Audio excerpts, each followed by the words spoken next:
Здравствуйте, дорогие друзья, и добро пожаловать на мой канал. Меня зовут Виктория Андерсон, я диетолог, нутрициолог, основатель школы осознанного питания Nordic Balance.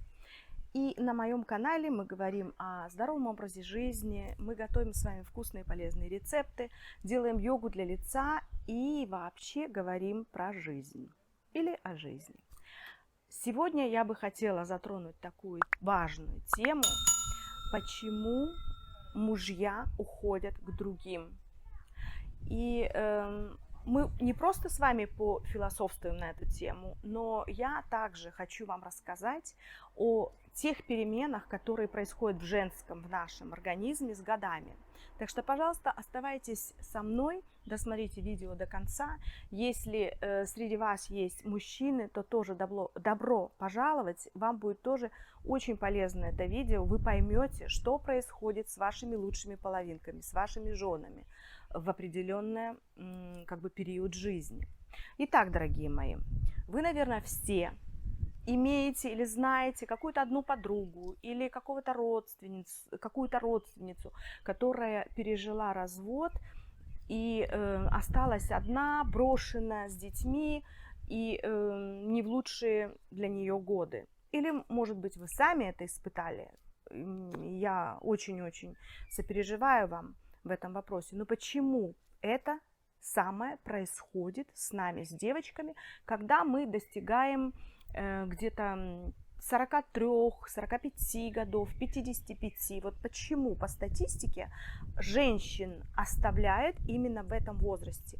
И наши с вами мужчины уходят к этим самым молодым, которых мы так все не любим. И вообще они ведьмы, и как они украли мужей ваших, и большинство из нас говорят: боже мой, я положила всю свою жизнь, мы воспитали детей, молодость ушла, я все потеряла, и вот он сейчас меня променял на какую-то там молодую. Дорогие мои женщины, наши мужья так просто от нас не уходят. Хочу я вас разубедить, что ли. Все это происходит в таком порядке. Казалось бы, да, что дети подросли, уже живут отдельно, все хорошо, и вот сейчас бы наслаждаться той самой жизнью, друг другом, когда у нас больше времени вдруг возникло, да? Но, увы, к сожалению, происходит все по-другому. Давайте разбираться, почему все это происходит. Да потому что когда мы достигаем возраста вот этих самых 43-45 лет, да, у нас идет полный дисбаланс гормонов. И сейчас мы к этому вопросу вернемся. И к чему это ведет, вот этот самый дисбаланс гормонов? Это ведет к тому, что мы делаемся нервными, у нас постоянно какой-то перемен настроения, многие из нас вообще впадают в депрессию, мы плохо спим, кого-то кидает в жар, и все это, естественно, отражается на нашей совместной жизни, не только на вашей жизни, когда вы себя так плохо, отвратительно чувствуете. Помимо всего этого, как бонус идет набор веса. И вот как может женщина, бедная женщина, чувствовать себя счастливой и веселой, когда ее кидает в жар каждые 3 часа, и когда настроение падает, и когда она ненавидит свое отражение в зеркале, как она может быть такой веселой, счастливой и любящей? Мало того, в этот самый период жизни женщины падает катастрофический либидо, появляется сухость по-женски, может быть боль при половых актах. Как она может быть счастливой розой, быть любимой женой, любовницей для своего мужа, мамой для своих детей и вообще самой такой цветущей? Нет, конечно. Ну, а теперь, как я обещала, давайте разбираться, что же такое происходит с нами, девочками, в этот период жизни. Начнем с беременности. Вы когда-нибудь слышали или читали о том, что беременная женщина, если она вынашивает девочку, то уже на 15-й неделе ее беременности вот этот самый плод девочки уже начинает производить яйцеклетки. Представляете, как наша природа вообще прекрасна, как это все запрограммировано и как это все работает. И вот девочка рождается, и вот эти самые яйцеклетки, они вырабатываются постепенно до полового созревания нашими яичниками.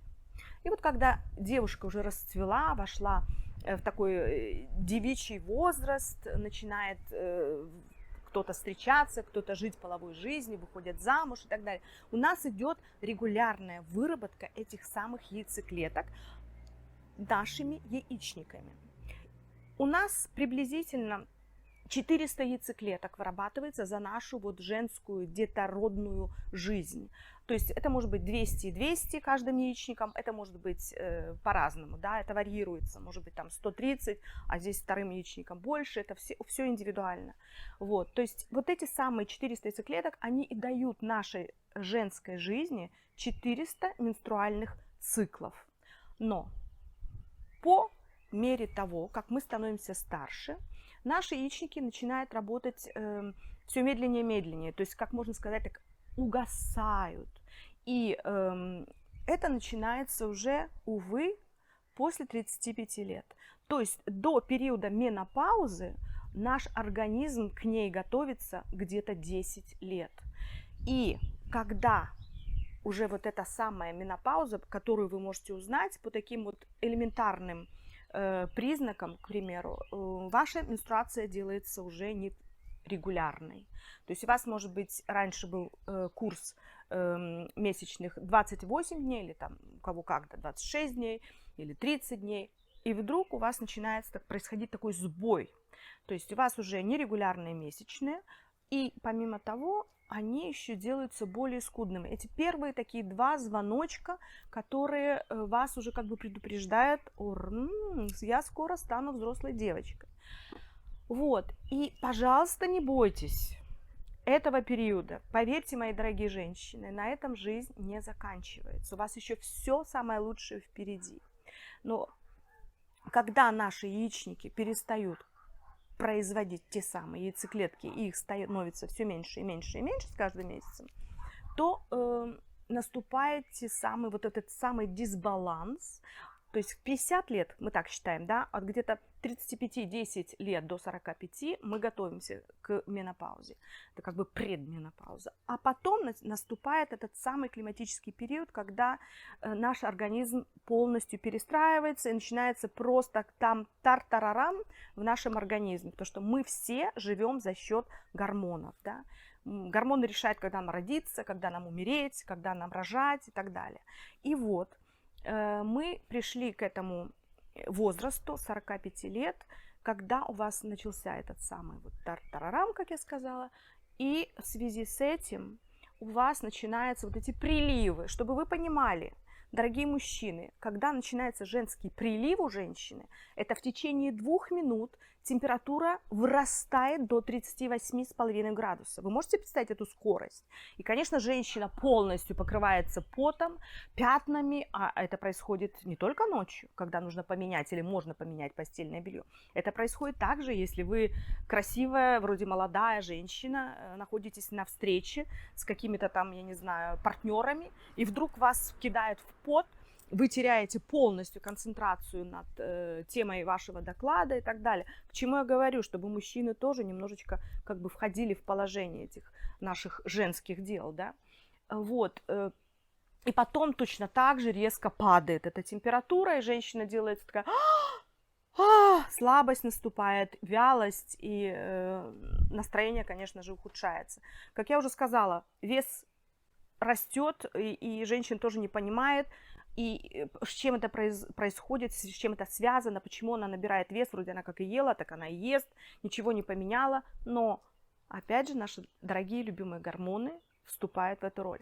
Как только функция яичников, внимание, угасает, тогда, аллилуйя 8 раз, у нас так организм наш устроен, на помощь яичникам приходят наши надпочечники, которые начинают как бы заменять, помогать нашим угасающим яичникам вырабатывать эти самые 2 самых важных гормона. Это прогестерон и эстрадиол. Чтобы вы понимали, к 50 годам, когда женщина уже входит в менопаузу, у нее дисбаланс равен тому, что эстрадиол падает на 50%, а прогестерон на все 90%. И о чем мы с вами можем говорить? Как нам быть красивыми, стройными, любящими, веселыми, когда в нашем организме, в нашей голове происходит просто краш, просто хаос. Так вот, мои дорогие женщины и мужчины, я хочу вам помочь и хочу вам рассказать, каким образом мы можем более мягко прийти к этому взрослому девичьему возрасту. Как я уже сказала, жизнь продолжается, и жизнь может быть прекрасна. Прежде всего, для того, чтобы войти вот в эту вот самую возрастную группу девочек, женщинам всем необходимо сдать анализы, проверить все свои гормоны. Причем это нужно делать не 59 лет, а это нужно сделать где-то в 38 лет, чтобы вы понимали, что с вами произойдет и через какое время. Проконсультируйтесь, пожалуйста, с вашим гинекологом и эндокринологом, покажите свои анализы и прислушайтесь к тому, что вас ожидает в ближайшем будущем. Не нужно бояться, опять же, все хорошо с вами, и вы можете сами себе в этом помочь.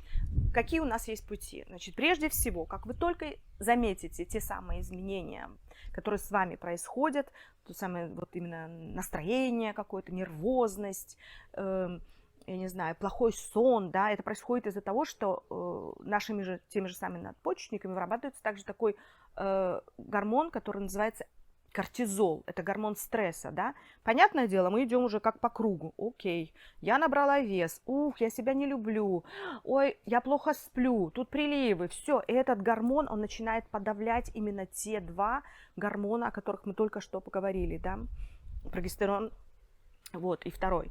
И поэтому вы должны себе помочь. Номер один. Не стесняйтесь, поговорите с вашими мужьями. Расскажите им о том, как вы себя чувствуете.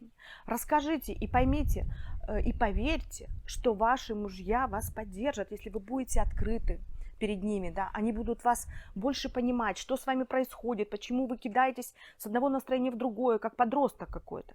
Они вас поддержат и поймут.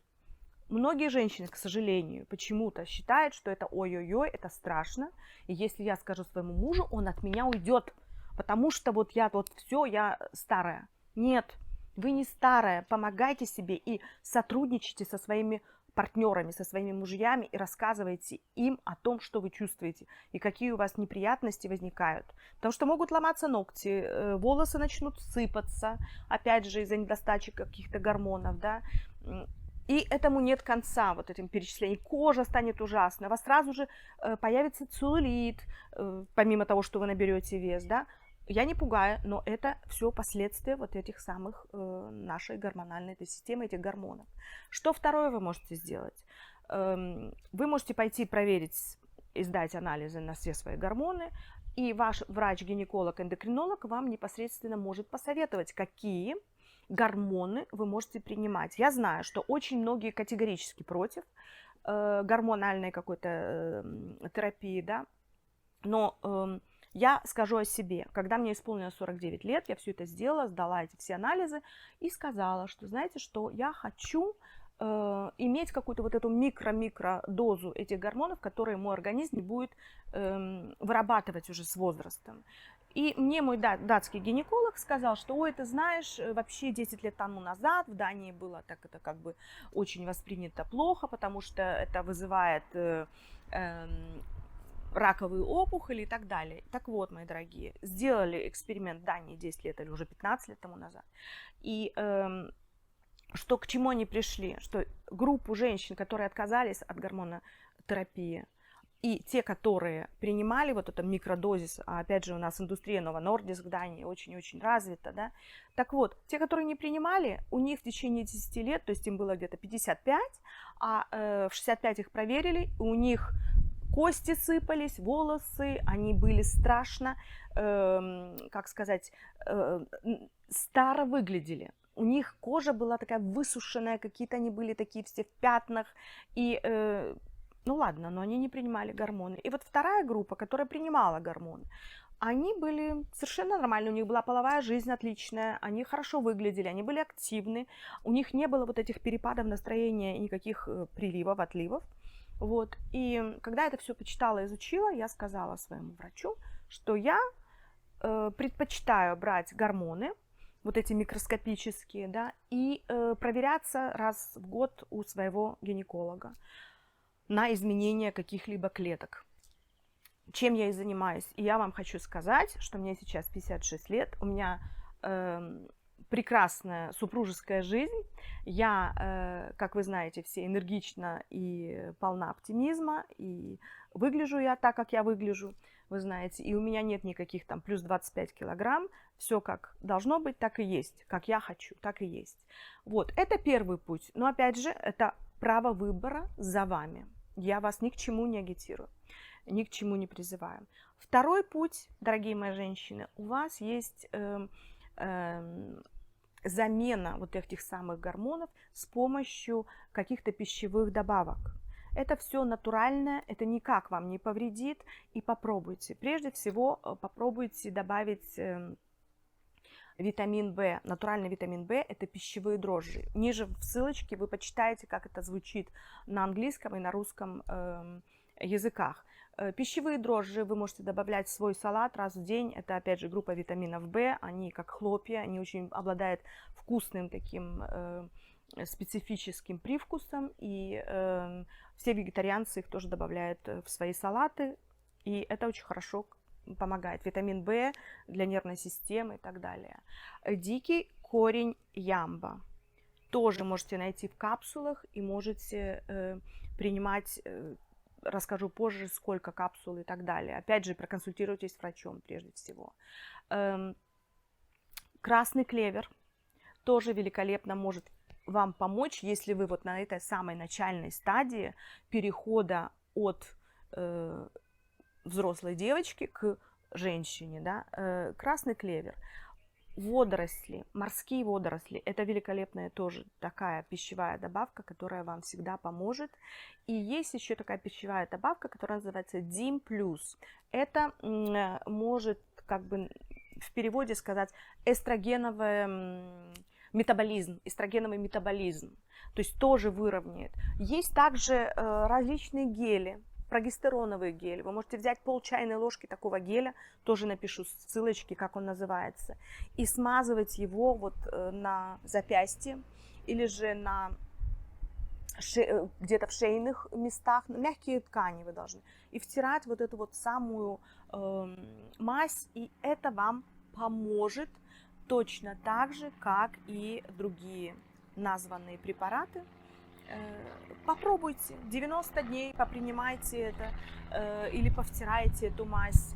Ну и, конечно же, дорогие мои, питание. Прежде всего питание, вода и активность. Вы должны как можно больше включать в свой рацион зеленолиственных салатов. Вот, гулять хотя бы 45 минут в день, а лучше еще и час. Не считайте эти шаги, это все недоказуемо. Главное, чтобы вы себя хорошо чувствовали и наслаждались природой и вдохновлялись. Вот. И водичку пейте, потому что вода также должна присутствовать в вашей жизни. Лучше, если вы будете тепленькую пить натощак, начинать день с этого. В общем, дорогие мои, любимые, берегите себя. Прежде всего, заботьтесь о своем организме. Он у вас один. Потому что мужья не уходят к другим, к молодым, к плохим, вот в вашем понимании. Ох, какая украла меня у мужа. Нет, они уходят только из-за того, что они в этот самый сложный период нашей жизни испытывают недопонимание. Они не знают, как вам подойти, с какой стороны, как спросить вас о чем-либо, потому что они не знают, как вы отреагируете из-за вашего вот этого вот, понимаете, настроения, да. И, естественно, если он не понял, или если мужчину не кормить дома, то он пойдет кушать в ресторан. Правильно? Вот она логика. Поэтому берегите себя, своих близких, своих мужей, свои семьи. Ну а вы, мужья, мужчины, пожалуйста, обратите больше внимания на своих любимых жен ваших или партнерш, или мам ваших деток. и помогите. Войдите в ее положение, помогите, будьте более ласковыми, более заботливыми. Это со временем пройдет, если будет взаимопонимание и если наши женщины сами себе помогут. Берегите друг друга. Ну а с вами сегодня была ваша любящая Виктория Андерсон. Люблю вас всех, подписывайтесь, задавайте вопросы. В следующий раз мы разберем новые интересные темы. Надеюсь, что сегодня это видео было для многих полезно. Всех вам благ и пока!